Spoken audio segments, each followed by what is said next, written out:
সাইয়েদনা মূসা আলাইহিস সালামের জীবনী নিয়ে আলোচনা করব ইনশাআল্লাহ। সাইয়েদনা মূসা আলাইহিস সালাম কালামুল্লাহ মাজিদে সর্বাধিক আলোচিত নবী।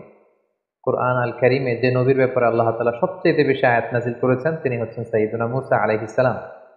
তিনি ছিলেন বনী ইসরাইলদের প্রতি প্রেরিত অন্যতম রাসূল। মূসা আলাইহিস সালাম এবং ফেরাউন এবং বনী ইসরাইল নিয়ে কুরআনে অনেকগুলো সূরায় বিস্তরভাবে আলোকপাত করা হয়েছে। বিশেষ করে সূরাতুল আরাফে, সূরা তাহাতে, সূরা কাসাসে, বিশেষ করে তিনটি সূরার প্রত্যেকটি সূরাতেই টানা ৬-৭ পৃষ্ঠাব্যাপী সাইয়েদনা মূসা আলাইহিস সালামের জীবন প্রবাহ নিয়ে সুদীর্ঘ আলোচনা সেখানে স্থান পেয়েছে। এবং সর্বশ্রেষ্ঠ যে ৪টি আসমানি কিতাব তার মধ্যে প্রথম আসমানি কিতাবটি হচ্ছে তাওরাত।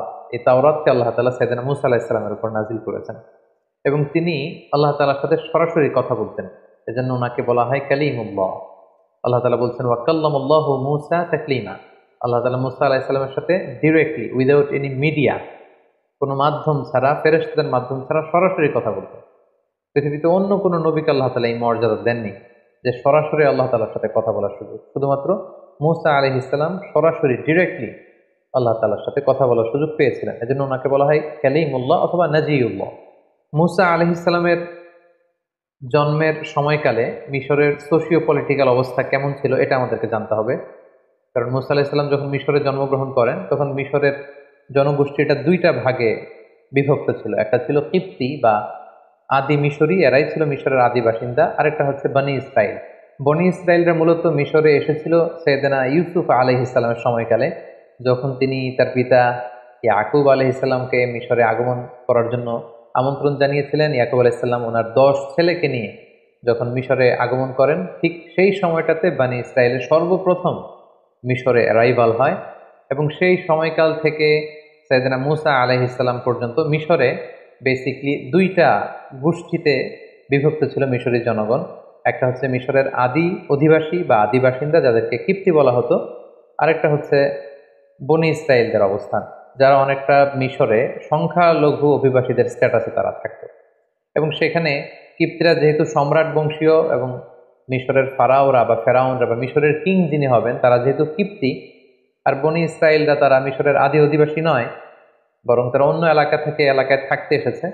ফলে এই এলাকায় একটা সামাজিক এবং রাষ্ট্রীয় এক ধরনের বিভাজন তৈরি হয়, দ্বিজাতিক একটা বিভাজন পদ্ধতি। এখানে দুইটা জাতি মূলত একসাথে বাস করতে শুরু করে। একটা হচ্ছে কিপ্তি, মিশরের আদি অধিবাসী, আর একটা হচ্ছে বনী ইসরাইল।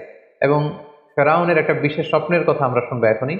ফেরাউন একটি বিশেষ স্বপ্ন দেখে এবং এই স্বপ্ন দেখার পর থেকেই ফেরাউন বনী ইসরাইলদের উপর আরো চড়ে যায় এবং নানাভাবে বনী ইসরাইলদের উপর অত্যাচারের সর্বশেষ স্টিম রোলার সে তাদের উপর চালাতে থাকে। ফেরাউনের সে স্বপ্নটি ছিল, ফেরাউন একদিন স্বপ্নে দেখে যে বাইতুল মুকাদ্দাস থেকে একটা বিশাল আগুনের কুণ্ডলী এসে মিশরের রাজাদের যে রাজপ্রাসাদ, ফেরাউনের রাজপ্রাসাদ, এগুলোকে জ্বালিয়ে দিচ্ছে এবং মিশরের যে আদি অধিবাসী কিপ্তি তাদের ঘরগুলোকে জ্বালিয়ে দিচ্ছে। কিন্তু বাইতুল মুকাদ্দাস থেকে আসা সেই আগুনের কুণ্ডলী কোনো বনী ইসরাইলের ঘরেও যাচ্ছে না, বনী ইসরাইলদেরকে জ্বালাচ্ছে না। এই স্বপ্ন দেখে সে তো ঘুম থেকে জেগে উঠল। সে অবাক করা এই স্বপ্ন দেখে অত্যন্ত ভীত হয়ে গেল এবং মিশরের তৎকালীন বড় যারা স্বপ্নের ব্যাখ্যাকার তাদেরকে ডেকে পাঠালো। সবাইকে বললো যে আমি স্বপ্নে দেখেছি বাইতুল মুকাদ্দাস থেকে, ফিলিস্তিন থেকে আগুন এসে আমাদের রাজপ্রাসাদ জ্বালিয়ে দিচ্ছে, মিশরীদের ঘরবাড়ি জ্বলে যাচ্ছে, কিন্তু বনী ইসরাইলদের কিছু হচ্ছে না। এই স্বপ্নের ব্যাখ্যা কি? মিশরের তৎকালীন স্বপ্ন ব্যাখ্যাকারীরা তারা বলতে আরম্ভ করলো যে বনী ইসরাইলের মধ্যে থেকে অচিরেই এমন এক নবজাতক সন্তানের জন্ম হবে যে আপনার এই রাজপ্রাসাদকে তছনছ করে দেবে।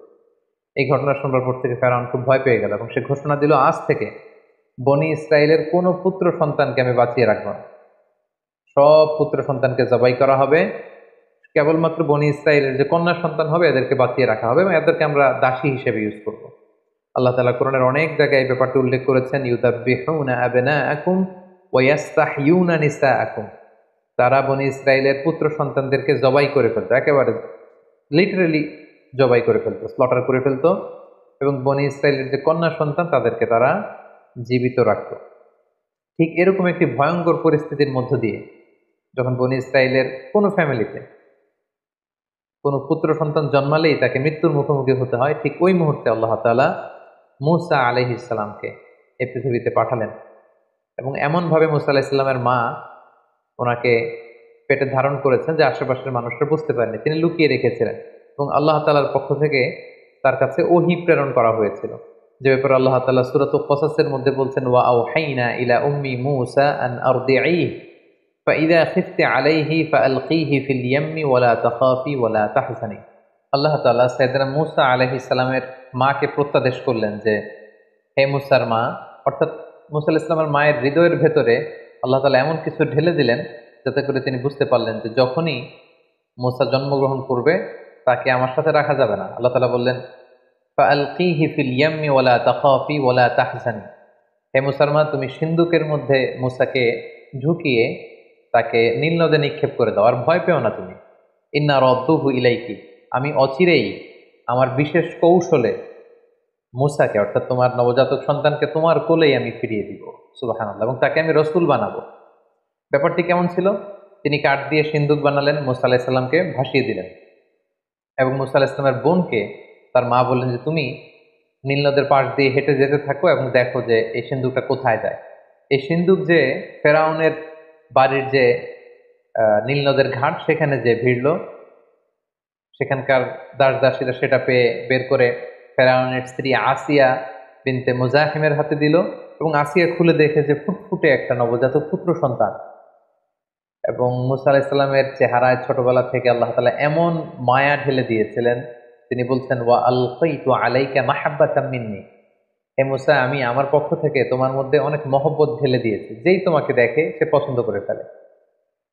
তো আসিয়া বিনতে মুজাহিম যখন মূসা আলাইহিস সালামকে দেখলেন, ছোট্ট মূসা, তার চেহারার মধ্যে নূর ভাসছিল, আলোতে উদ্ভাসিত ছিল, তিনি পছন্দ করে ফেললেন এবং ফেরাউনকে বললেন যে আমাদের যেহেতু সন্তান নেই, আমরা এটাকে লালন পালন করবো। ফেরাউনও না করতে পারলেন না স্ত্রীর অনুরোধে। কিন্তু সমস্যা দেখা দিল তখন, যখন এই নবজাতক সন্তান কাঁদতে শুরু করলো ক্ষুধায়। এই বাচ্চাকে কে দুধ খাওয়াবে? আসিয়ার তো তখন দুধ খাওয়ানোর সুযোগ নেই। তখন ধাত্রী নিয়ে আসা হলো যে দুধ খাওয়াবে, কিন্তু মূসা আলাইহিস সালাম কোনো ধাত্রীর স্তন টাচ করছিলেন না। যত মহিলাকে আনানো হয় রাজপ্রাসাদে দুধ খাওয়ানোর জন্য, তিনি কারো কাছ থেকে দুধ খাচ্ছেন না। দূর থেকে কিন্তু মূসা আলাইহিস সালামের বোন দূর থেকে পুরো ঘটনাটি পর্যবেক্ষণ করছিল। এই পরিস্থিতি দেখে সে রাজপ্রাসাদে যেয়ে বলল যে আমার সন্ধানে এমন একজন ধাত্রী আছে, এই শিশু নিশ্চয়ই সে ধাত্রীর স্তন থেকে দুধ পান করবে। এবং এই কথা বলে মূসা আলাইহিস সালামের বোন তার মাকে ডেকে নিয়ে আসলো, এবং ঠিকই মূসা আলাইহিস সালামের মা যখন মূসা আলাইহিস সালামকে কোলে নিলেন, সাথে সাথে শিশু মূসা তিনি হাসতে আরম্ভ করলেন এবং মায়ের স্তন থেকে দুধ খেতে আরম্ভ করলেন। কিন্তু ফেরাউন, আসিয়া সহকারে রাজপ্রাসাদের কেউই টের পেল না যে এটি হচ্ছে এই নবজাতক সন্তানের প্রকৃত মাতা। আল্লাহ তাআলা বললেন, ওয়া হাররামনা আলাইহিল মারাদিআ মিন ক্বাবলু ফাকালাত হাল আদুল্লুকুম আলা আহলি বাইতিন ইয়াকফুলুনাহু লাকুম ওয়া হুম লাহু নাসিহুন। পুরো বিষয়টি আল্লাহ তুলে ধরলেন এবং আল্লাহ তাআলা বললেন, ফারাদাদনাহু ইলা উম্মিহি কাই তাকাররা আইনুহা ওয়া লা তাহজান। আমি কৌশল করে মূসাকে তার মায়ের কোলেই ফিরিয়ে দিলাম, যাতে তার মায়ের মনে আর দুশ্চিন্তা না হয়, তার মায়ের হৃদয়টা যেন ঠান্ডা হয়, চক্ষু যেন শীতল হয়, এই ব্যবস্থা আমি আল্লাহ তাআলা করে দিলাম। এটা বেসিকলি ছিল মূসা আলাইহিস সালামের প্রতি আল্লাহ তাআলার বিশেষ একটি নিয়ামত। এভাবে আল্লাহ তাআলার বিশেষ কৌশলে, আল্লাহ তাআলার বিশেষ প্ল্যানের অংশ হিসেবে ফেরাউনের শত্রু, ফেরাউনের নিজ রাজপ্রাসাদে রাজকীয় সম্মানে বড় হতে লাগলো। সেদিন মূসা আলাইহিস সালাম শৈশব পেরিয়ে কৈশোরে পদার্পণ করলেন, কৈশোর শেষে তিনি যৌবনে পদার্পণ করলেন, এবং জীবনের প্রায় 30টি বছর তিনি ফেরাউনের রাজপ্রাসাদে থেকে তিনি বড় হলেন।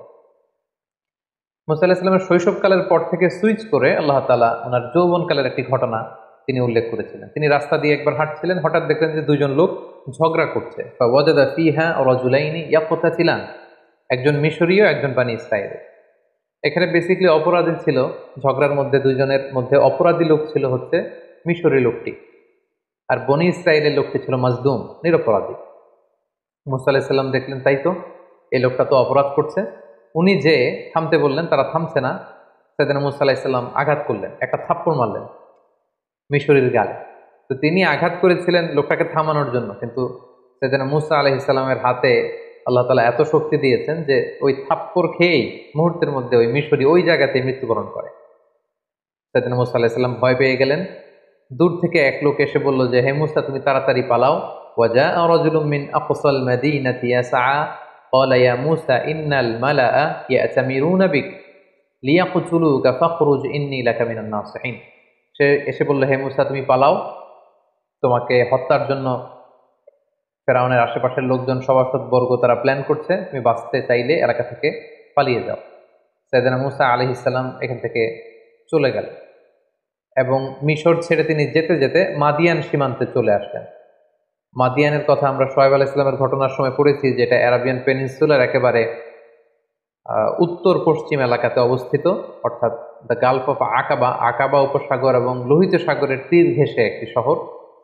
তিনি মিশর ছেড়ে প্রাণে বাঁচবার জন্য দৌড়াতে দৌড়াতে মিশর ছেড়ে মাদিয়ান এলাকাতে তিনি ঢুকে গেলেন এবং ঢুকে দেখলেন সেখানে দুজন যুবতী মেয়ে বসে আছে। তিনি তাদের কাছে যেয়ে বললেন, ক্বালা মা খাতুবুকুমা, তোমরা বসে আছো কেন এখানে? তারা বলল, আমরা একজন বৃদ্ধ মানুষের দুজন কন্যা, আমরা ছাগলকে পানি পান করাতে এসেছি, কিন্তু এলাকার লোকেরা তারা ভিড় করছে, পানি পান করাচ্ছে, ফলে আমরা তাদেরকে ভিড় ঠেলে যে আমাদের ছাগলগুলোকে যে পানি পান করবো আমাদের সামর্থ্য নেই। সাইয়েদনা মুসা আলাইহিস সালাম নিজে দায়িত্ব নিয়ে এই দুজন যুবতী মেয়ের সাথে যে ছাগলগুলো ছিল এগুলোকে পানি পান করিয়ে দিল এবং তিনি আল্লাহ তাআলার কাছে দোয়া করতে লাগলেন যে, হে আল্লাহ, কোন এলাকাতে আমি আসলাম, এখানে কোথায় যাব? আমার ঘর নেই, আমার বাড়ি নেই, আমাকে আশ্রয় দেওয়ার কেউ নেই। তিনি যখন আল্লাহ তাআলার কাছে কায়মন বাক্যে দোয়া করছিলেন, এই দুইজন যুবতী যে বাড়িতে তাদের পিতার কাছে সবকিছু খুলে বললেন। কোন কোন মুফাসসিরিন একরাম বলেছেন যে উনিই হচ্ছেন শুআয়ব আলাইহিস সালাম, কেউ কেউ বলেছেন না, তিনি শুআয়ব আলাইহিস সালাম নন, তিনি ছিলেন আল্লাহ তাআলার একজন প্রিয় ভাজন বান্দা। এবং তারা যখন এই কথা বলল, ওই বৃদ্ধ লোকটি বললেন, তাহলে সেই যুবককে ডেকে আনো, তাকে তো ধন্যবাদ দেওয়া দরকার। তাদের একজন মেয়ে সাইয়েদনা মুসা আলাইহিস সালামের কাছে যেয়ে বললেন, আমাদের পিতা আপনাকে ডেকে পাঠিয়েছে, চলুন। সাইয়েদনা মুসা আলাইহিস সালাম গেলেন এবং যাওয়ার পরে সেই ব্যক্তিটি সাইয়েদনা মুসা আলাইহিস সালামকে ধন্যবাদ দিলেন এবং বললেন, তোমার ঘটনাটি আমাকে খুলে বলো, তাহলে আমি তোমাকে কিছু উপদেশ দিতে পারি। সাইয়েদনা মুসা আলাইহিস সালাম পুরো ব্যাপারটি খুলে বললেন যে, এমন এমন ঘটনা, আমি জালেমদের কবল থেকে পালিয়ে এসেছি। তিনি বললেন যে, নাজাউতা মিনাল কওমিজ জালিমিন, তুমি তো বেঁচে এসেছো। তো মুসা আলাইহিস সালাম খুব শক্তিশালী ছিলেন এবং এই বৃদ্ধ লোকের কন্যাদের সাথে যখন কথা বলছিলেন, তিনি তাদের চেহারার দিকে না তাকিয়ে নিচের দিকে তাকিয়েছিলেন। এগুলো যখন মেয়েগুলো তাদের বাবাকে বলছিল, হঠাৎ করে একটা মেয়ে বলল যে, ইয়া আবা তিস্তাজিরহু, বাবা, আমাদের তো একজন কাজের লোকের দরকার, আমরা মেয়ে হয়ে কিভাবে ছাগলগুলো নিয়ে পানি পান করাবো? আপনি একটা কাজ করেন, এই যুবককে আমাদের ঘরের বিভিন্ন কাজ করবার জন্য, ছাগলগুলোকে দেখভাল করার জন্য তাকে রেখে দেন, টাকার বিনিময়ে, অর্থের বিনিময়ে রেখে দেন। ইন্না খায়রা মান ইস্তাজারতাল কবিয়ুল আমিন, হে বাবা, এমন লোককে আমাদের ঘরের অ্যাসিস্ট্যান্ট হিসেবে রাখা দরকার যে শক্তিশালী এবং নিরাপদ, বিশ্বস্ত। এবং এই ভিনদেশী যুবকের মধ্যে আমরা দুই বোন, এ দুটো গুণই পেয়েছি। একে তো সে শক্তিশালী, সে সবাইকে ঠেলে আমাদের ছাগলগুলোকে পানি পান করিয়ে দিতে পেরেছে, এবং সে বিশ্বস্ত, সে আমাদের অনেক সম্মান করেছে, রেসপেক্ট করেছে, এবং সে আমাদের দিকে চোখ তুলে তাকায়। তখন বৃদ্ধ লোকটি সাইয়েদনা মুসা আলাইহিস সালামকে প্রপোজাল দিলেন। কালামুল্লাহ মাজিদের সূরাতুল কসাসে আল্লাহ তাআলা বিস্তারিত এগুলো বর্ণনা করেছেন, আমি শুধু ঘটনা প্রবাহটি এখানে স্টেপ বাই স্টেপ শেয়ার করছি। বৃদ্ধ লোকটি সরাসরি মুসা আলাইহিস সালামকে প্রস্তাব করলেন যে, মুসা, তুমি যদি টানা 8 বছর আমার এখানে বাসায় কাজ করো, আমার ছাগলগুলোকে দেখাশোনা করো, তাহলে আমার একটি কন্যাকে তোমার সাথে আমি বিবাহ দিব। আর তুমি যদি 10 বছর পূর্ণ করো, এটা তোমার ইখতিয়ার, এটা আরো ভালো হয়, 8 কিংবা 10। সাইয়েদনা মুসা আলাইহিস সালাম রাজি হলেন। এই লম্বা 8টি বছর বা 10টি বছর সাইয়েদনা মুসা আলাইহিস সালাম নিজ এলাকা ছেড়ে, নিজ জন্মভূমি মিশর ছেড়ে তিনি মাদিয়ানে কাটালেন। আসলে শুধুমাত্র মুসা আলাইহিস সালামের জীবনেই যে এই সংগ্রাম এসেছিল এমনটি নয়, বরং আল্লাহ তাআলা প্রেরিত প্রতিটি নবীর জীবনই ছিল কিন্তু এরকম সংগ্রামে পরিপূর্ণ। তাদের প্রত্যেকেই তারা মরুভূমিতে মেষ চড়িয়েছেন, অনেককে তাদের এলাকা ত্যাগ করতে হয়েছিল, হিজরত করতে হয়েছে, বাতিলের বিরুদ্ধে, তাগুতের বিরুদ্ধে লড়াই করতে হয়েছে, এবং নানা সময় তারা স্বজাতির লোকজন বা নিজের উম্মতের বিরোধিতার সম্মুখীন হয়েছে। সাইয়েদনা মুসা আলাইহিস সালাম প্রায় 10টি বছর মাদিয়ানে সময় কাটালেন। সেই বৃদ্ধ লোকের একটি কন্যার সাথে বিবাহ বন্ধনে আবদ্ধ হলেন। কোনো কোনো বর্ণনা মতে তার 2জন সন্তান হয়েছিল, এবং তৃতীয় সন্তান যখন তার স্ত্রীর পেটে, তখন তিনি সেই বৃদ্ধের কাছ থেকে, অর্থাৎ ওনার শ্বশুরের কাছ থেকে, যেটা কোনো কোনো বর্ণনা মতে শুআয়ব আলাইহিস সালাম ছিলেন, ওনার কাছ থেকে বিদায় নিয়ে এবার তিনি নিজ জন্মভূমি মিশরে ফিরে যাবেন। যেহেতু মাদিয়ান তো ওনার নিজের এলাকা নয়, তিনি যখন মিশরে ফিরে যাবেন, কিছু ছাগল নিয়ে, তার স্ত্রীকে নিয়ে, সন্তানদেরকে নিয়ে, কিছু দাস দাসী নিয়ে তিনি যখন মাদিয়ান থেকে মিশরে ফিরে যাচ্ছেন, তুর পাহাড়ের কাছাকাছি কোনো একটি এলাকাতে যখন তিনি আসলেন, প্রচন্ড শীত ছিল। ওনার স্ত্রী গর্ভবতী, প্রেগনেন্ট, এবং প্রেগনেন্সির পেইন উঠেছে ওনার স্ত্রীর, প্রচন্ড ঠান্ডা এবং অন্ধকার। এবং তিনি ফিল করছেন যে সাধারণ যে রাস্তা, কাফেলা যে রাস্তায় চলে, তিনি ভুল করে রাতের বেলা ওই রাস্তা হারিয়ে হয়তো অন্য কোনো রাস্তায় চলে এসেছেন। হঠাৎ তিনি খেয়াল করলেন দূরে আগুন দেখা যায়। ফাকাল আলী আহলিহিম কুসু ইন্নী আনাস্তু নারান লাআল্লি আতীকুম মিনহা বিকবাস আও আজিদু আলান নারি হুদা। তিনি বললেন যে আমার মনে হয় আমরা রাস্তা হারিয়ে ফেলেছি, আর প্রচন্ড ঠান্ডা, একটা কাজ করো, তোমরা সবাই এইখানে কাফেলাকে থামাও, স্টপ, এখানে বসো, বিশ্রাম নাও। ওই যে দূরে আগুন দেখা যায়, আমার মনে হয় কেউ আগুন পোহাচ্ছে, অথবা ওইখানে কোনো একটা কাফেলা আছে। আমি যাই, ওখান থেকে লাকড়ি দিয়ে আগুন নিয়ে আসি, এবং রাস্তাটা ঠিক আছে কিনা এটা একটু ক্রস চেক করে আসি, জিজ্ঞেস করে আসি। সেদিন মুসা আলাইহিস সালাম ওখানে গেলেন, কিন্তু যে অবাক হলেন, দেখলেন যে একটা গাছের ভেতর থেকে আগুন জ্বলছে, কিন্তু গাছের পাতা জ্বলে না, ডালপালা জ্বলে না, কিছুই জ্বলে না, দাউ দাউ করে আগুন জ্বলছে। কিন্তু সেই আগুনটা পৃথিবীর অন্যান্য আগুনের মতো না, একটু ভিন্ন ধরনের একটা আগুনের মতো। এবং আগুনের ভেতর থেকে একটা সাউন্ড আসে। তিনি প্রথমে ভেবেছিলেন মানুষরা বসে হয়তো আগুন পোহাচ্ছে, কিন্তু যে দেখেন কোনো মানুষ নেই, একটা অদ্ভুত কাণ্ড, গাছের ভেতরে আগুন জ্বলছে। হঠাৎ সেখান থেকে একটা আওয়াজ আসলো। আওয়াজটা হচ্ছে ইন্নী আনা রব্বুক, মানে আমি তোমার প্রভু, আই এম ইউর লর্ড। ফাখলা না আলাইক, মুসা তোমার জুতা খুলো, শুজ অফ। ইন্নাকা বিল ওয়াদিল মুকাদ্দাসি তুয়া, হে মুসা তুমি একটা পবিত্র উপত্যকায়, ভ্যালিতে এসেছো, যেটার নাম হচ্ছে তুয়া। ওয়া আনা আখতারতুকা ফাসতামি' লিমা ইউহা, আর আমি তোমাকে নবী হিসেবে অ্যাসাইন করলাম জাস্ট নাও, এখন থেকে তুমি নবী। এখন আমি তোমাকে কিছু প্রত্যাদেশ দিব, আমি কি বলছি মনোযোগ দিয়ে শোনো। প্রথম যে আল্লাহ প্রত্যাদেশ দিলেন সেটা হচ্ছে ইন্নানি আনাল্লাহ লা ইলাহা ইল্লা আনা ফা'বুদনি, অর্থাৎ হে মুসা আমি হচ্ছি আল্লাহ, আমি ছাড়া কোনো ইলাহ নেই, আমার ইবাদত করো। তাহলে প্রথম প্রত্যাদেশ হচ্ছে এক আল্লাহর ইবাদত করা, তাওহীদের বাণী। 2 নম্বর প্রত্যাদেশ হচ্ছে ওয়া আকিমিস সালাতা লিযিকরি, হে মুসা আমার স্মরণে সালাত কায়েম করো। এরপরে আল্লাহ তাআলা আখিরাতের কথা বললেন যে ইন্নাস সাআতা আতিয়াতুন আকাদু উখফিহা লিতুজজা কুল্লু নাফসিন বিমা তাসআ, আর কিয়ামত হবেই হবে। আখিরাত বলে একটা কথা আছে, এই দুনিয়াতে যে মানুষ যারাই যা করেছে তার প্রতিটি কাজের প্রতিদান তারা সেদিন পাবে। তাহলে তিনি তাওহীদের কথা বললেন, একত্ববাদের কথা বললেন, তিনি ইবাদতের পদ্ধতি বাতলে দিলেন, এবং আখিরাত বলে যে একটা কথা আছে, দ্য কনসেপ্ট অফ আখিরা, এগুলো বললেন। এগুলো বলে তিনি বললেন যে যাও মুসা, তুমি যে দাওয়াত দাও। মুসা আলাইহিস সালাম ভয় পেয়ে গেলেন। তিনি ভাবলেন যে আমি কি এখন এগুলো নিয়ে দাওয়াত দিতে পারবো? আল্লাহ তাআলা সাইয়েদনা মুসা আলাইহিস সালামকে শুধু মেসেজ দিয়ে ছেড়ে দেন যে যাও তুমি নবী, এই কথাগুলো পৌঁছে দাও না। আল্লাহ তাআলা আমরা জানি যে নবীদেরকে মুআজিজা দিয়ে থাকেন। এবার আল্লাহ তাআলা সাইয়েদনা মুসা আলাইহিস সালামকে 2টা মুআজিজা দিবেন। আল্লাহ তাআলা জিজ্ঞেস করলেন ওমা তিলকা বিয়ামিনিকা ইয়া মুসা, মুসা তোমার ডান হাতে কি? ক্বালা হিয়া আসায়া, তিনি বললেন এটা লাঠি, এটা দিয়ে আমি অনেক কাজ করি। আল্লাহ বললেন লাঠিটা ফেলো তো। মুসা আলাইহিস সালাম লাঠিটা ফেললেন, মুহূর্তের মধ্যে ফাইদা হিয়া হাইয়াতুন তাসআ, এটা একটা সাপ হয়ে গেল। মুসা আলাইহিস সালাম থেকে ভয় পেয়ে গেলেন।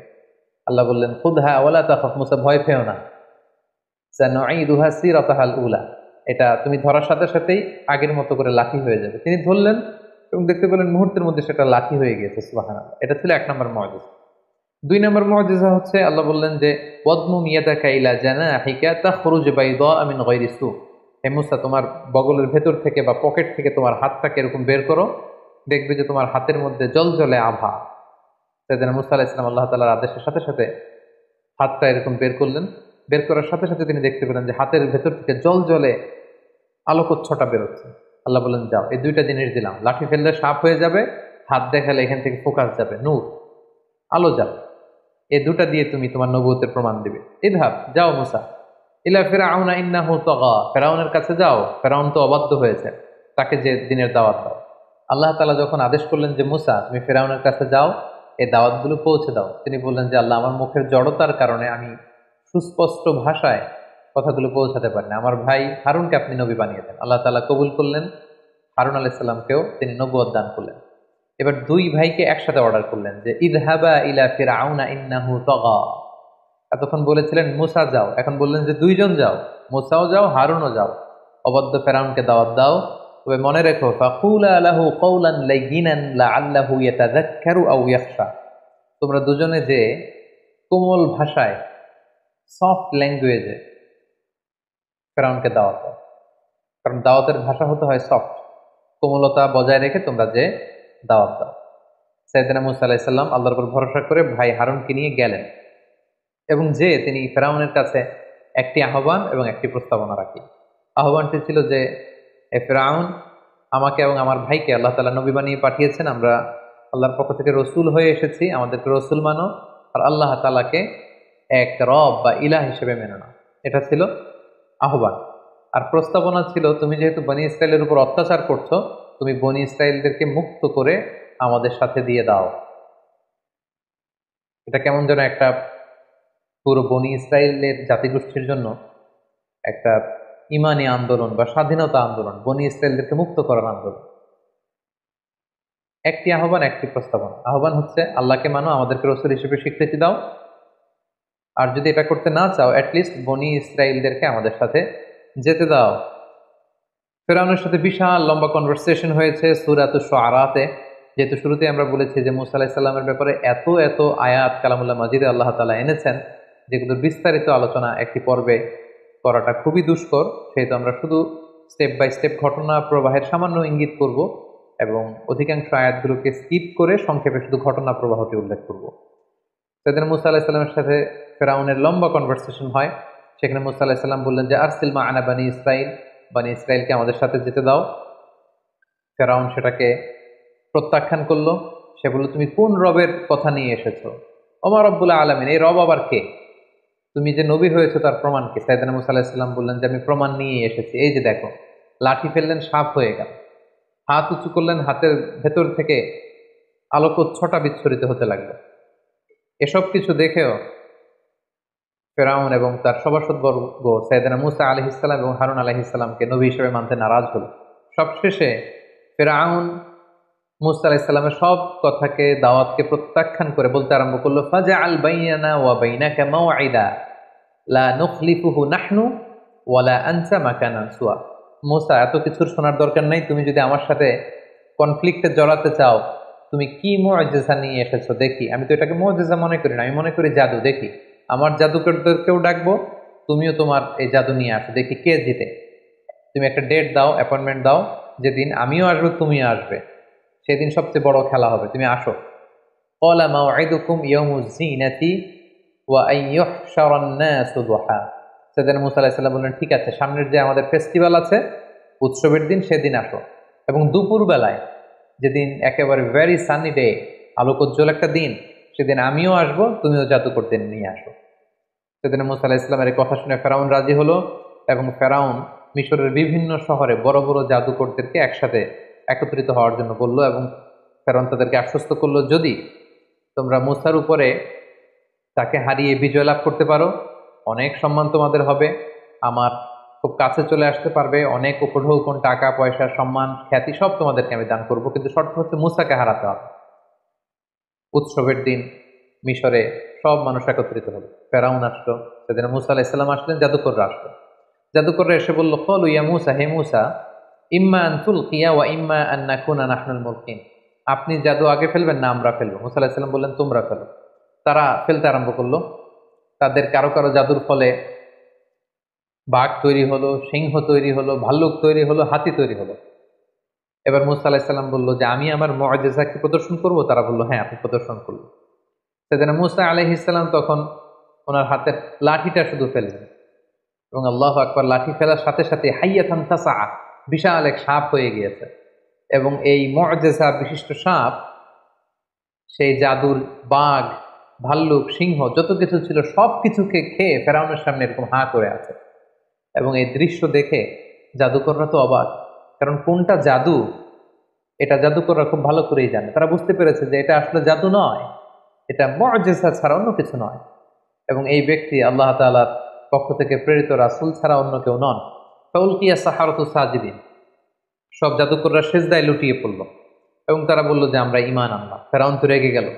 ফেরাউন বলল যে, আমার অনুমতি দেওয়ার আগেই তোমরা সারেন্ডার করে ফেললে, তোমাদের প্রত্যেককে আমি হত্যা করব। তোমাদের ডান হাত, বাম পা বা হাত ডান পা এভাবে করে কাটবে। ফেরাউনের এই শাস্তির কথা শুনেও জাদুকররা মোটেও বিচলিত না হয়ে তারা বলল যে ক্বালু লা দাইর, কোনো সমস্যা নেই, আপনি যত শাস্তি আমাদেরকে দেন না কেন, ইন্না ইলা রব্বিনা মুনকালিবুন, আমরা তো আমাদের রবের দিকেই ফিরে যাব, সো আমরা এটাকে ভয় করি না। হাজারো হাজারো মানুষের সামনে এই জাদুকরগুলো সেজদায় লুটিয়ে পড়ল এবং মুসা আলাইহিস সালাম যে আল্লাহ তাআলার প্রেরিত রাসূল এটার ঘোষণা দিল এবং এক আল্লাহকে ইলাহ হিসেবে তারা মেনে নিল। মুসা এবং হারুন আলাইহিস সালামের বিজয়ের সংবাদ যখন শোনানো হলো, তখন ফেরাউনের স্ত্রী আসিয়া সেখানে ঈমান আনয়ন করলেন এবং ফেরাউন এই দৃশ্য দেখে সহ্য করতে না পেরে খুব নির্মমভাবে তার স্ত্রী আসিয়াকে সেখানে হত্যা করেছে এবং মৃত্যুর পূর্ব মুহূর্তে খুব করুণ ভাষায়, খুব কাতর কণ্ঠে তার প্রভুর কাছে যে দোয়া করেছিলেন সে দোয়াটা আল্লাহ তাআলা সূরাতুত তাহরিমে উল্লেখ করেছেন। তিনি বলেছিলেন যে রব্বি বিনি লি ইনদাকা বাইতান ফিল জান্নাহ, হে আল্লাহ, জান্নাতে আপনার কাছে করে আমাকে একটা ঘর বানিয়ে দিয়ে, ওয়ানাজ্জিনি মিন ফিরআউন, আপনি ফেরাউনের এই কাজ থেকে আমাকে বাঁচান, জুলুম থেকে বাঁচান, ওয়ানাজ্জিনি মিনাল কওমিজ জালিমিন, জালেমদের থেকে বাঁচান। আল্লাহ তাআলা সাইয়েদনা জিবরাইল আলাইহিস সালামকে বললেন, যাও আসিয়ার সামনে জান্নাতের দৃশ্যটাকে তুলে ধরো। এবং আসিয়া যখন মৃত্যুবরণ করছিলেন তিনি জান্নাতের দৃশ্যটা, জান্নাতের নাজ নেয়ামত সৌন্দর্য দেখে দেখে এই পৃথিবী থেকে বিদায় নিয়েছেন। আল্লাহু আকবার। খুব সংক্ষেপে আমরা এই ব্যাপারটি এখানে শেষ করলাম। ফেরাউন তখন পুরো মিশরের জনগণকে ভয় দেখানোর জন্য থ্রেট দিল, হাসারা ফানাদা, সবাইকে জড়ো করে সে থ্রেট দিয়ে বলল যে আনা রব্বুকুমুল আলা, যে আমি তোমাদের বড় প্রভু। এবং সে বলল মা আলিমতু লাকুম মিন ইলাহিন গায়রি, আমি ছাড়া এই পৃথিবীতে আরো কোনো রব থাকতে পারে, উপাস্য থাকতে পারে, সেটা তো আমি জানিই না। সাইয়েদনা মুসা আলাইহিস সালামের দাওয়াতকে যখন ফেরাউন প্রত্যাখ্যান করলো, আল্লাহ তাআলা ফেরাউন এবং তার গোষ্ঠীর মধ্যে নানা ধরনের শাস্তি চাপিয়ে দিলেন। সূরাতুল আরাফের বিভিন্ন আয়াতে আল্লাহ তাআলা এটা উল্লেখ করেছেন। কখনো আল্লাহ তাআলা ফেরাউন এবং তার জাতিগোষ্ঠীকে দুর্ভিক্ষ দিয়ে শায়েস্তা করেছেন, কখনো তাদের মিশরের ফসলগুলোকে নষ্ট করে আল্লাহ তাআলা শায়েস্তা করেছেন। তো আরসালনা আলাইহিমুত তুফান, কখনো তুফান পাঠিয়েছেন, ওয়াল জারাদ, পঙ্গপাল পাঠিয়েছেন, ওয়াল কুম্মাল, উকুন পাঠিয়েছেন, ওয়াদ দাফাদিআ, ব্যাঙ পাঠিয়েছেন, ওয়াদ দাম, রক্ত পাঠিয়েছেন। এগুলো দিয়ে আল্লাহ তাআলা ফেরাউনকে এবং ফেরাউনের জাতিগোষ্ঠী মিশরীয়দেরকে তিনি শাস্তি দিয়েছেন। এবং প্রত্যেকটা শাস্তি যখন মারাত্মক আকার ধারণ করত, ফেরাউনের লোকজন যে মুসা আলাইহিস সালামকে বলতো যে মুসা তুমি আল্লাহর কাছে দোয়া করো, আল্লাহ যদি এই শাস্তি থেকে আমাদের বাঁচায়, আমরা হয় ঈমান আনবো নতুবা বনী ইসরাইলকে তোমার সাথে চলে যেতে দিব। কিন্তু তার কোনোটাই তারা করেনি। মুসা আলাইহিস সালাম প্রত্যেকবার দোয়া করতেন, আল্লাহ তাআলা ওনার দোয়ার বরকতে শাস্তি তুলে নিতেন, কিন্তু আবার তারা আগের মতোই অবাধ্যতা, পাপাচার, অনাচার, সেই রাস্তায় তারা আবার ফিরে যেত। এভাবে একের পর এক আল্লাহ তাআলা তাদের উপর শাস্তি পাঠাতে লাগলেন এবং শাস্তি যখন মারাত্মক আকার ধারণ করে তারা মুসা আলাইহিস সালামের দ্বারস্থ হয়। আল্লাহ যখন কোম্মাল দিয়ে শাস্তি দিলেন, মানে উকুন দিয়ে তাদের হাতে, পায়ে, গায়ে, চুলে, দাড়িতে, সব জায়গায় শুধু উকুন আর উকুন। আল্লাহ যখন তাদেরকে ব্যাঙ দিয়ে শাস্তি দিলেন, তাদের ঘরে, রাস্তায়, যে কোনো জায়গায় তারা শুধু ব্যাঙের লাফালাফি দেখতে লাগলো। দাম, রক্ত দিয়ে যখন আল্লাহ তাআলা শাস্তি দিলেন, তারা যখন কোনো কিছু রান্না করতো সেটা রক্ত হয়ে যেত। তারা যখন পানি আনতো এই পানিটা রক্তে রূপান্তরিত হতো, তাদের জীবনটা দুর্বিষহ হয়ে উঠত। তারা সর্বশেষ যে মুসা আলাইহিস সালামকে বললো যে এইবার তুমি আল্লাহ তাআলার কাছে দোয়া করো, আল্লাহ যেন এই গজব, এই আযাব, এই শাস্তি আমাদের থেকে উঠিয়ে নেন, এরপরে আমরা আর কখনো এই পাপাচারিতা করবো না এবং বনী ইসরাইলকে তোমার সাথে যেতে দিব। সেদিন মুসা আলাইহিস সালাম দোয়া করলেন যে আল্লাহ এই গজব আপনি উঠিয়ে নেন। এই গজব উঠিয়ে নেওয়ার পরে তাদের অবাধ্যতা আরো বেড়ে গেল। আল্লাহর নবী মুসা আলাইহিস সালাম ফেরাউনকে বারবার দাওয়াত দেওয়ার পরেও ফেরাউন যখন সত্যের পথকে গ্রহণ করলো না এবং বনী ইসরাইলকেও মুসা আলাইহিস সালামের সাথে যেতে দিল না, তখন আল্লাহ তাআলা সরাসরি প্রত্যাদেশ করলেন যে ফাআসরি বিইবাদি লাইলান ইন্নাকুম মুত্তাবাউন, হে মুসা আর কাল বিলম্ব করবার দরকার নেই, আজ রাতেই তুমি বনী ইসরাইলকে নিয়ে লোহিত সাগরের দিকে রওনা হয়ে যাও, তোমরা সেই পথ দিয়ে বাইতুল মুকাদ্দাসের দিকে যাবে। এবং যেতে যেতে ওনারা দেখলেন যে সামনে বিশাল সাগর। বনী ইসরাইলের সবাই তো আফসোস এবং আক্ষেপ শুরু করে দিল যে আমরা তো এখন বাঁচার উপায় নেই, কারণ পেছন থেকে তো ফেরাউন তারা চেস করছে, ধরবার জন্য চেষ্টা করছে। আল্লাহ তাআলা বললেন যে মুসা তুমি চিন্তা করো না, তোমার লাঠি ফেলো। মুসা আলাইহিস সালাম লাঠি ফেললেন, সাগরের পানিকে তিনি দ্বিখণ্ডিত করে দুই দিকে পানি পাহাড়ের মতো উঁচু হয়ে গেল এবং মাঝখান দিয়ে রাস্তা হয়ে গেল। আল্লাহ তাআলা বলেন আনিদ্রিব বিআসাকাল বাহার, লাঠি দিয়ে একটা বাড়ি মারো। ফানফালাকা, দুই ভাগ হয়ে গেল। ফাকানা কুল্লু ফিরকিন কাত্তাউদিল আযীম, পানিটা দুই ভাগ হয়ে বিশাল পাহাড়ের মতো এরকম ঠায় দাঁড়িয়ে রইল, আর মাঝখানে রাস্তা। সুবহানাল্লাহি বিহামদিহি। বানি ইসরাইল এই দৃশ্য অবলোকন করলো মুসা আলাইহিস সালামের সাথে করে, পুরো লোহিত সাগর, রেড সি ওনারা ক্রস করে ওই পারে চলে গেল। এবার যদি মুসা আলাইহিস সালাম লাঠি আবার তুলে নেয়, তাহলে এই রাস্তা পানিতে বিলীন হয়ে যাবে। আল্লাহ বলেন না, এই রাস্তা সরানো যাবে না, কারণ এখনই ফেরাউনের বাহিনী এই সুন্দর রাস্তা দেখে তারাও নেমে পড়বে সাগরে। ওয়াতরুকিল বাহরা রাহওয়া, সাগর যেরকম আছে এরকম থাকতে দাও মুসা। ইন্নাহুম জুনদুম মুগরাকুন, ওরা ডুববে। ফেরাউন যখন তার সৈন্য সামন্ত নিয়ে সাগরের মাঝখানের যে রাস্তা তৈরি হয়েছিল, এই রাস্তার মাঝখানে চলে আসলো, আল্লাহ তাআলা বললেন এবার লাঠি তোলো। মুসা আলাইহিস সালাম লাঠি উঠিয়ে নিলেন। মুহূর্তের মধ্যে লোহিত সাগরের বিশাল ঢেউ এসে ফেরাউনকে তার সদল বলে সলিল সমাধি করে দেয়া হলো। এবং এ ব্যাপারে খুব সুস্পষ্ট আল্লাহ তাআলা কালামুল্লাহ মাজিদের সূরা ইউনুসে উল্লেখ করলেন যে হাত্তা ইযা আদরাকাহুল গরাকু, যখন সাগরের পানি এসে ডুবিয়ে দিল, ফেরাউন পানি খেতে খেতে একেবারে গলা পর্যন্ত পানি, এখন মরে যাবে। ক্বালা আমানতু আন্নাহু লা ইলাহা ইল্লাল্লাযী আমানাত বিহি বানু ইসরাঈল ওয়া আনা মিনাল মুসলিমিন। ফেরাউন একেবারে শেষ পর্যায়ে এসে বলল যে, পানি খেতে খেতে, সাগরে হাবুডুবু খেতে খেতে বাঁচার আর উপায় নাই। তখন ফেরাউন বলল যে, বনি ইসরাইল যে আল্লাহকে মানে, আমি ওই আল্লাহকে মানি, আমি ঈমান আনলাম।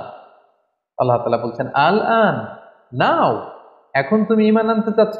ফাকাদ আসাইতা ক্বাবলু ওয়া কুনতা মিনাল মুফসিদিন, এর আগে তো অনেক অবাধ্য ছিলে, একের পর এক নানা শাস্তি দিয়ে তোমাদেরকে আমি রিমাইন্ডার দিয়েছি, কিন্তু বারবার আমার নবীর সাথে বিশ্বাসঘাতকতা করেছো, প্রতারণা করেছো, আর এখন ঈমান আনছো না, এখন বাঁচার সুযোগ নেই।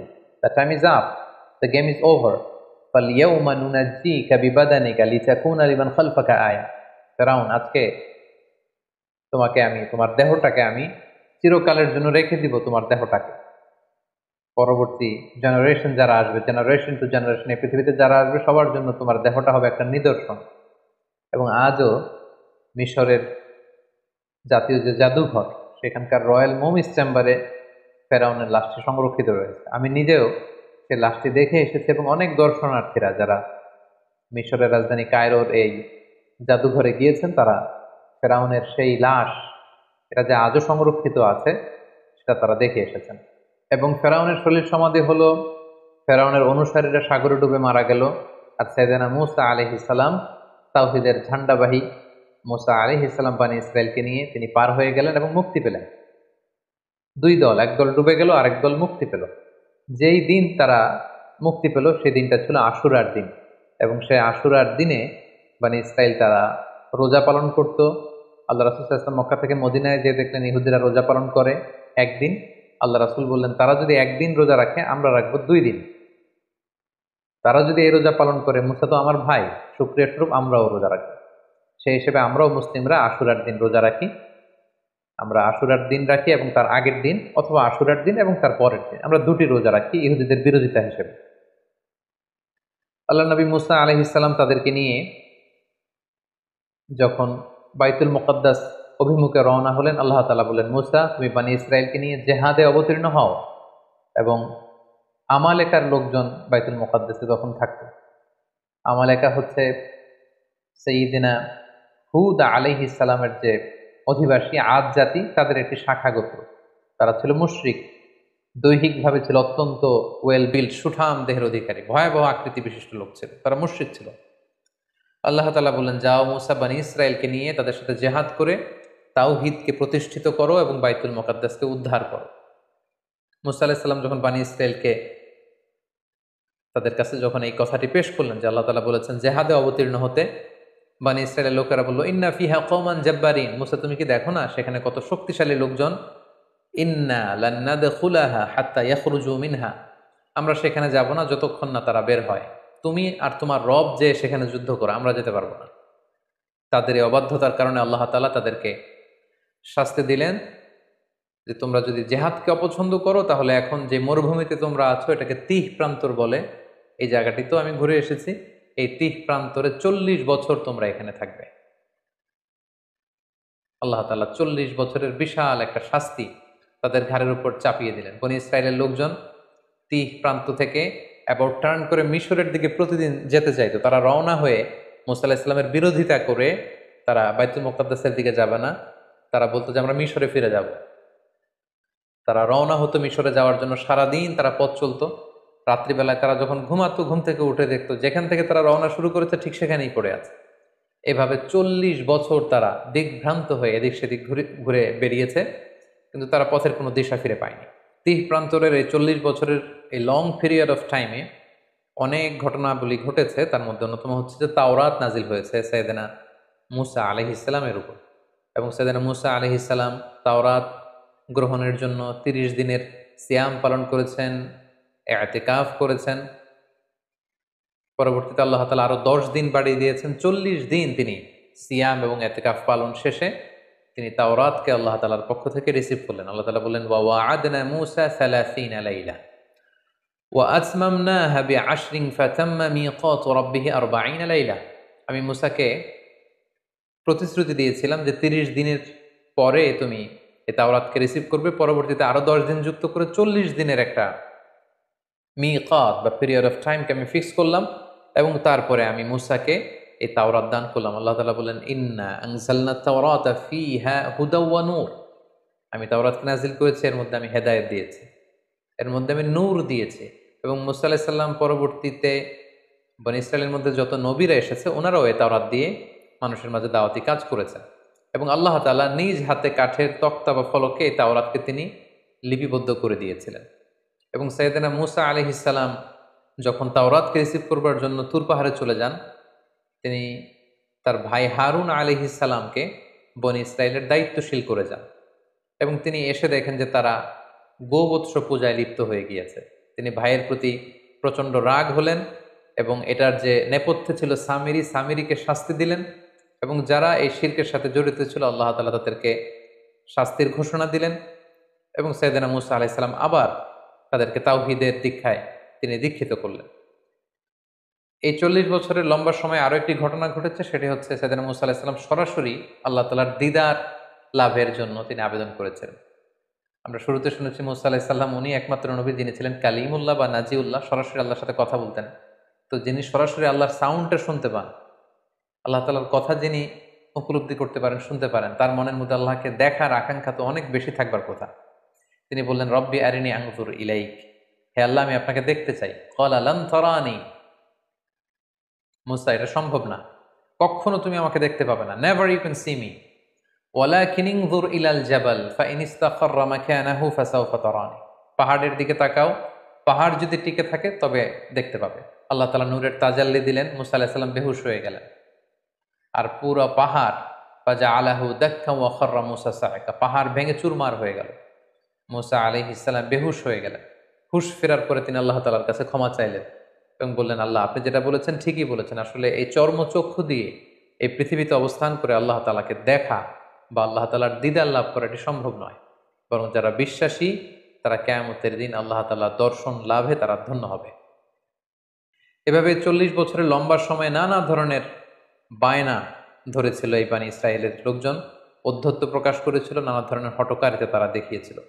এর মধ্যে একটি হঠকারিতার কথা কোরআনে এসেছে যে তারা দেখেছে কিছু কিছু লোক শিরক করে মূর্তির পূজা করে। তারা দাবি করেছে যে এই যে আল্লানা ইলাহান কামা লাহুম আলেহা, অর্থাৎ হে মুসা এই সমস্ত লোকদের যেরকম মূর্তি আছে তুমিও মূর্তি এনে দাও, আল্লাহকে না দেখে আবাদত করতে আমাদের ভালো লাগে না, তারা যেমনি একটা জিনিসকে দেখে দেখে আবাদত করে আমাদেরকে এরকম এনে দাও। মুসা আলাইহিস সালাম রেগে গেলেন, তাদেরকে জাহেল আখ্যা দিলেন।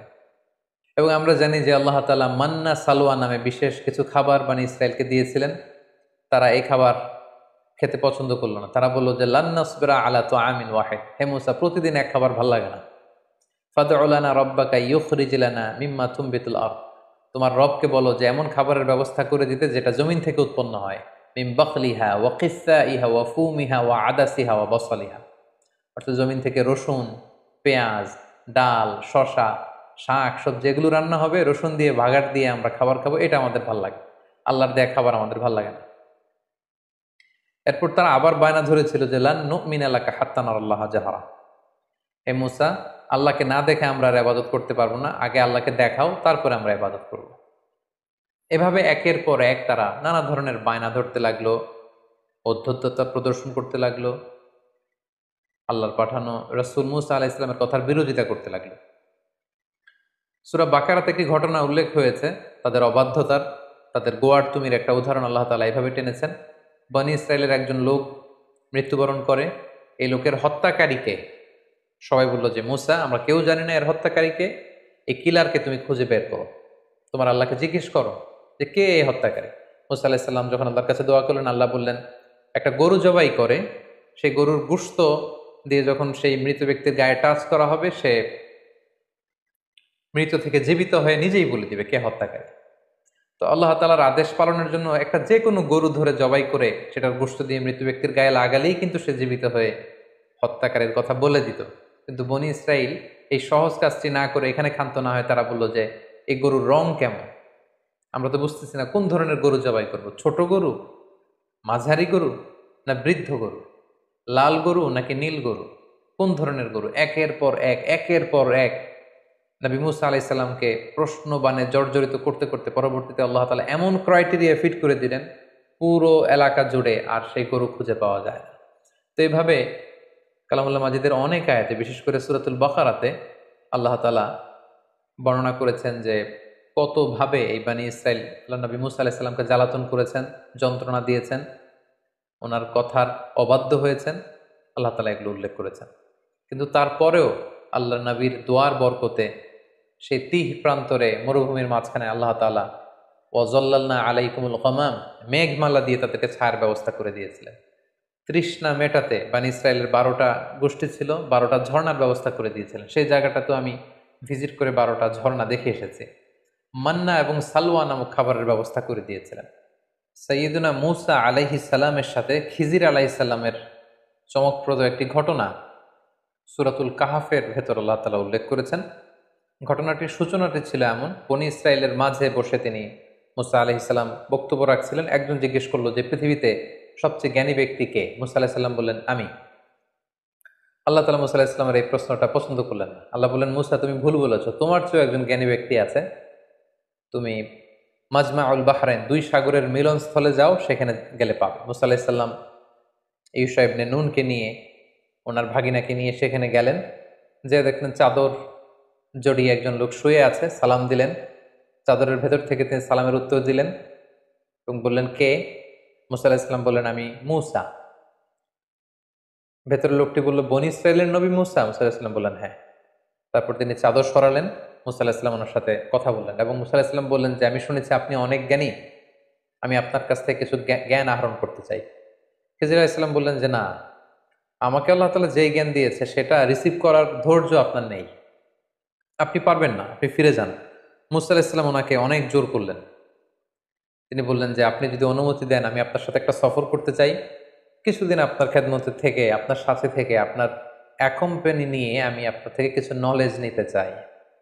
কিন্তু খিজির আলাইহিস সালাম বরাবরের মতো তিনি বলছেন নো, এটা আপনি পারবেন না, কারণ ইন্নাকা লান তাস্তাতিয়া মাইয়া সবরা, ওই ধৈর্য, ওই প্যাশন্স আপনার মধ্যে নেই, আপনি পারবেন না। মূসা আলাইহিস সালামের জোরাজোরিতে তিনি রাজি হলেন। তখন বললেন যে ঠিক আছে, শর্ত হচ্ছে আমার সাথে চলতে ফিরতে আমার কাজগুলো শুধু অবজারভেশন করা যাবে, কিন্তু প্রশ্ন করা যাবে না। মূসা আলাইহিস সালাম বললেন ঠিক আছে চলেন।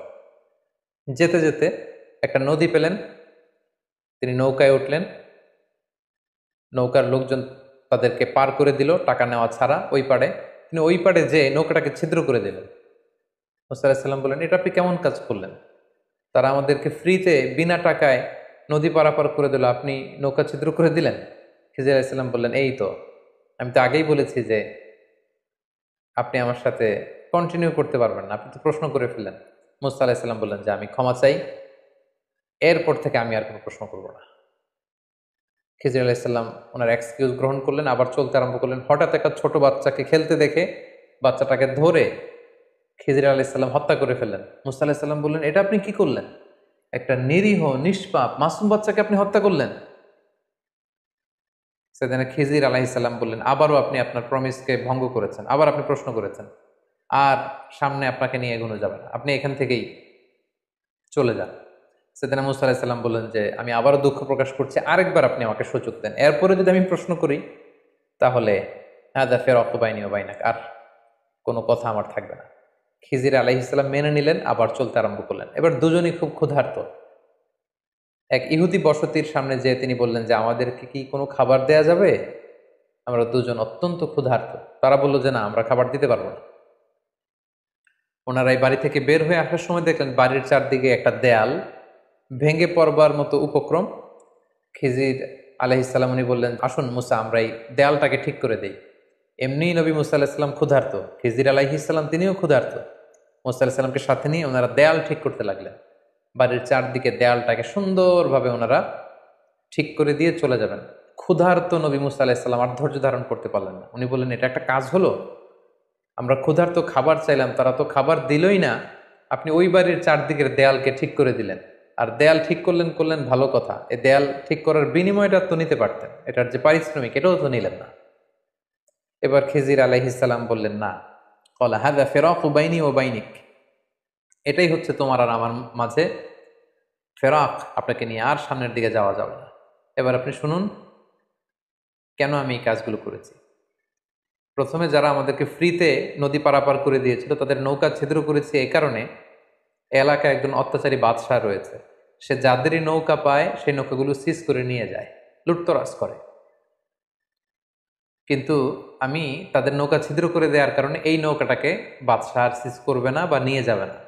ফলে নৌকার মালিক ওইটাকে রিপেয়ার করে তারা চলতে পারবে, তাদের জীবন চলে যাবে। কিন্তু যদি নৌকাটা একেবারে নিখুঁত থাকতো, সেটাকে তারা আর বাঁচিয়ে রাখতে পারতো না ওই বাচ্চার হাত থেকে। দ্বিতীয় ছোট বাচ্চাকে যে আমি হত্যা করেছি, আল্লাহ তাআলা আমাকে জানিয়েছে সে অনেক বড় সন্ত্রাস হবে, এলাকার ফাসাদ সৃষ্টিকারী হবে, তার মা বাবাকে সে হয়তো জাহান্নামী বানাবে। এজন্য আল্লাহ তাআলার আদেশে আমি তাকে হত্যা করেছি, আমার নিজের ইচ্ছায় নয়। এবং আশা করছি আল্লাহ তাআলা পরবর্তীতে এই কাপলকে, এই দম্পতিকে হয়তো এমন এক সন্তান দান করবে যাদের মাধ্যমে তারা খুশি হবে। এবং তৃতীয় পর্যায়ে যেই ফ্যামিলির দেয়াল আমি ঠিক করে দিয়েছি, ওই ফ্যামিলিতে দুজন ইয়াতিম আছে যাদের বাবা মা ছিল অত্যন্ত ভালো মানুষ, এবং তাদের দেয়ালের নিচে আছে তাদের বাবার রেখে যাওয়া গুপ্তধন। এই দেয়াল যদি ভেঙে পড়তো, এই গুপ্তধন অন্যান্যরা এখান থেকে কেড়ে নিত। তাই আমি চেয়েছি যে তারা বড় হয়ে তাদের নিজেদের গুপ্তধন থেকে নিজেরা যেন উপকৃত হয়। এই জ্ঞান আল্লাহ তাআলা আমাকে দান করেছে, যেটা আল্লাহ তাআলা আপনাকে দান করেননি। এবং এই ঘটনার পর থেকে আর সামনে আপনাকে নিয়ে আমি চলতেও পারবো না। এই ছিল সাইয়েদনা মুসা আলাইহিস সালামের সাথে সাইয়েদনা খিজির আলাইহিস সালামের লম্বা ঘটনা।